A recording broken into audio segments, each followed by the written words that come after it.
Find the real me. Assalamualaikum warahmatullahi wabarakatuh. Perkenalkan, nama saya Said Khudri dari kelompok 6. Di sini saya akan menjelaskan mengenai sejarah desain tata letak sirkuit terpadu dan juga definisi dan ruang lingkup desain tata letak sirkuit terpadu. Pertama-tama, salam hormat kepada Ibu Emma Khaira dan juga teman-teman yang saya banggakan.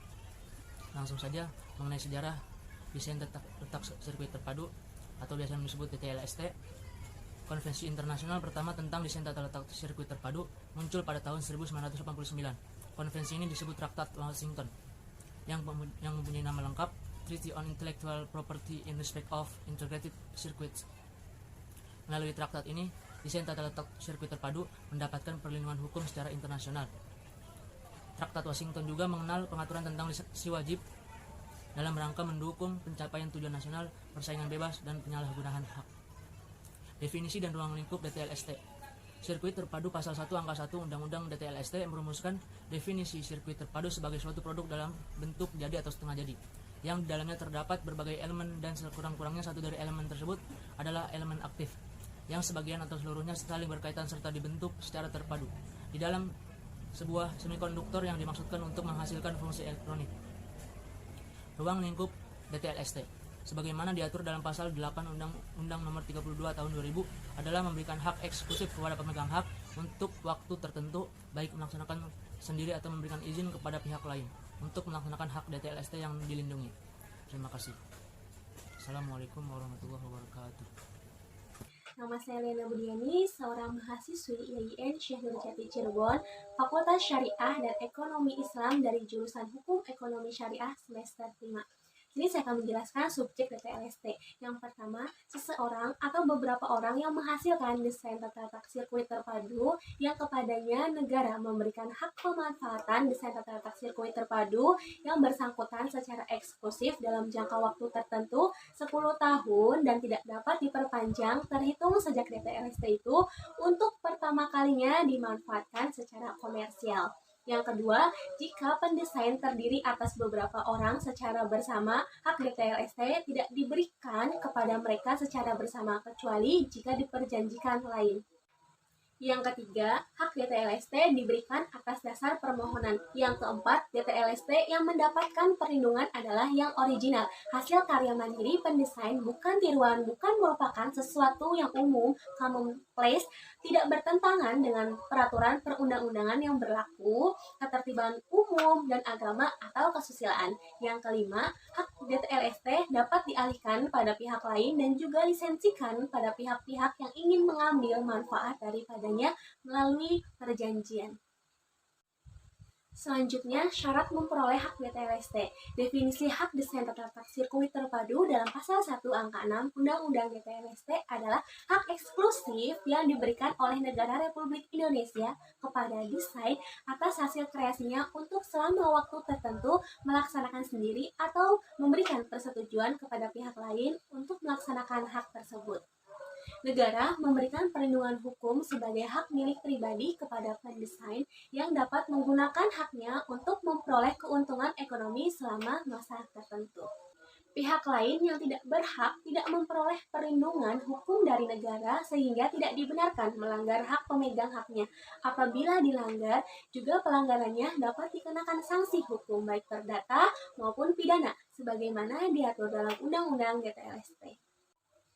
Pasal 2 ayat 1 Undang-Undang Dasar menegaskan bahwa hak desain tata letak sirkuit terpadu diberikan terhadap desain tata letak sirkuit terpadu yang original. Pasal 2 ayat 2 Undang-Undang Dasar menegaskan bahwa syarat original adalah apabila memenuhi dua kriteria. Yang pertama, desain tata letak sirkuit terpadu merupakan hasil karya mandiri pendesain, dan yang kedua, pada saat desain tata letak sirkuit terpadu tersebut dibuat tidak merupakan sesuatu yang umum bagi para pendesain. Undang-Undang DTLST tidak menentukan persyaratan yang terlalu ketat terhadap ukuran keaslian tersebut. Yang penting, desain tata letak sirkuit terpadu tersebut dihasilkan dari usaha pendesain sendiri dalam arti bukan hasil jiplakan atau reproduksi dari hasil karya orang lain. Di samping itu, supaya original, kreasi tersebut haruslah tidak merupakan hal yang umum Di kalangan pendesain atau industri tersebut, ukuran kedua ini dekat-dekat dengan ukuran kebaruan pada paten. Terima kasih. Cukup sekian dari saya, kurang lebihnya mohon maaf. Wassalamualaikum warahmatullahi wabarakatuh. Prosedur pendaftaran hak DTLST berbeda dengan sistem pendaftaran hak cipta yang tidak mengharuskan adanya pendaftaran. Hak desain tata letak sirkuit terpadu mengharuskan adanya pendaftaran untuk memperoleh perlindungan hukum. Akan tetapi, sistem pendaftaran berbeda dengan paten. Pada desain tata letak sirkuit terpadu tidak mengenal pemeriksaan substantif. Setelah pendaftaran untuk menentukan pemberian hak sebagaimana terdapat pada paten. Dalam sistem demikian, pendaftaran penting dalam rangka kejelasan hak desain tata letak sirkuit terpadu berkaitan dengan subjek perlindungan hak, waktu pencipta, dan waktu berakhirnya perlindungan. Hak desain tata letak sirkuit terpadu diberikan atas dasar permohonan. Permohonan diajukan secara tertulis dalam bahasa Indonesia ke Direktorat Jenderal dengan membayar biaya sebagaimana diatur dalam undang-undang ini. Permohonan tersebut ditandatangani oleh pemohon atau kuasanya. Permohonan harus memuat yang pertama tanggal, bulan, dan tahun surat permohonan. Yang kedua nama, alamat lengkap, dan kewarganegaraan pendesain. Yang ketiga nama, alamat lengkap, dan kewarganegaraan pemohon. Yang keempat nama dan alamat lengkap kuasa apabila permohonan diajukan melalui kuasa. Yang kelima tanggal pertama kali dieksploitasi secara komersial. Apabila sudah pernah dieksploitasi sebelum permohonan diajukan, permohonan tersebut juga harus dilampiri dengan yang pertama salinan gambar atau foto uraian dari desain tata letak sirkuit terpadu yang dimohonkan pendaftaran. Yang kedua surat kuasa khusus dalam hal permohonan diajukan melalui kuasa. Yang ketiga surat pernyataan bahwa desain tata letak sirkuit terpadu yang dimohonkan pendaftarannya adalah miliknya. Dan yang keempat surat keterangan yang menjelaskan mengenai tanggal sebagaimana dimaksud dalam ayat 3 huruf E. Dalam hal permohonan diajukan bukan oleh pendesain. Permohonan harus disertai pernyataan yang dilengkapi dengan bukti yang cukup bahwa permohon berhak atas desain tata letak sirkuit terpadu yang bersangkutan. Ketentuan mengenai syarat-syarat untuk dapat diangkat sebagai konsultan hak kekayaan intelektual diatur dengan peraturan pemerintah, sedangkan tata cara pengangkatannya diatur dengan keputusan presiden. Tanggal penerimaan diterimanya permohonan dengan syarat pemohon telah yang pertama mengisi formulir permohonan, yang kedua melampirkan salinan gambar atau foto dan uraian desain tata letak sirkuit terpadu yang dimohon, dan membayar biaya DTLST yang telah terdaftar dapat batal berdasarkan dua alasan. Yang pertama, berdasarkan permintaan pemegang hak, dan yang kedua berdasarkan gugatan. F. Hak dan kewajiban pemegang hak DTLST. Dalam pasal 8 ayat 1, pemegang hak memiliki hak eksklusif untuk melaksanakan hak desain tata letak sirkuit terpadu yang dimilikinya, dan untuk melarang orang lain yang tanpa persetujuannya membuat, memakai, menjual, mengimpor, mengekspor, dan atau mengedarkan barang yang di dalamnya terdapat seluruh atau sebagian desain yang telah diberi hak desain tata letak sirkuit. Hak desain tata letak sirkuit terpadu. Pasal 8 ayat 2 dikecualikan dari ketentuan sebagaimana dimaksud dalam ayat 1 adalah pemakaian desain tata letak sirkuit terpadu untuk kepentingan penelitian dan pendidikan sepanjang tidak merugikan kepentingan yang wajar dari pemegang DTLST.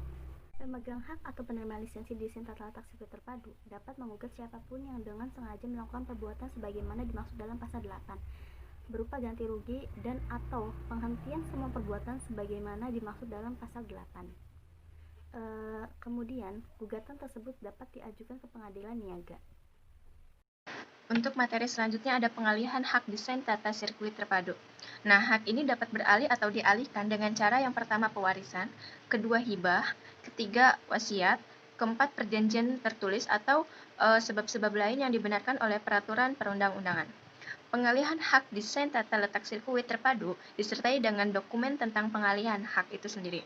Pengalihan hak desain tata letak sirkuit terpadu yang tidak dicatatkan dalam daftar umum desain tata letak sirkuit terpadu tidak berakibat hukum pada pihak ketiga. Pengalihan hak desain tata letak sirkuit terpadu diumumkan dalam berita resmi desain tata letak sirkuit terpadu.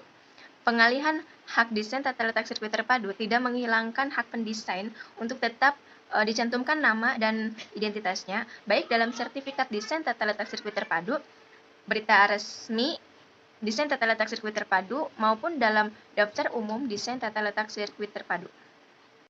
Selanjutnya ada lisensi desain tata letak sirkuit terpadu. Pemegang hak berhak memberikan lisensi kepada pihak lain berdasarkan perjanjian lisensi untuk melaksanakan semua perbuatan yaitu Di antaranya membuat, memakai, menjual, mengimpor, mengekspor, dan atau mengedarkan barang yang di dalamnya terdapat seluruh atau sebagian desain yang telah diberi hak desain tata letak sirkuit terpadu, kecuali jika diperjanjikannya lain.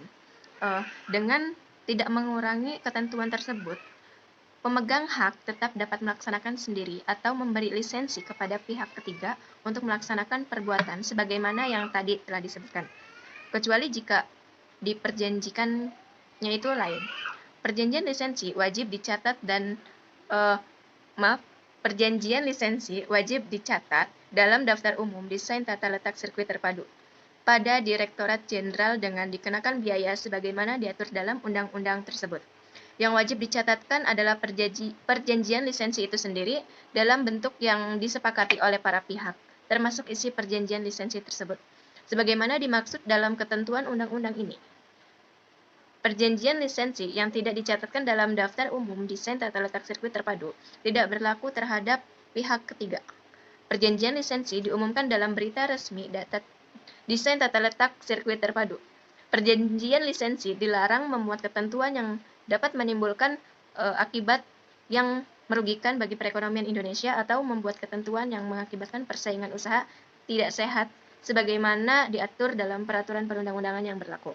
Ketentuan ini dimaksudkan untuk melindungi kepentingan negara dari kemungkinan akibat-akibat tertentu dari perjanjian lisensi tersebut. Direktorat Jenderal wajib menolak pendataan perjanjian lisensi yang memuat ketentuan tersebut. Ketentuan mengenai pencatatan perjanjian lisensi diatur dengan keputusan Presiden. Upaya penyelesaian hukum, pelanggaran, dan sanksi DTLST.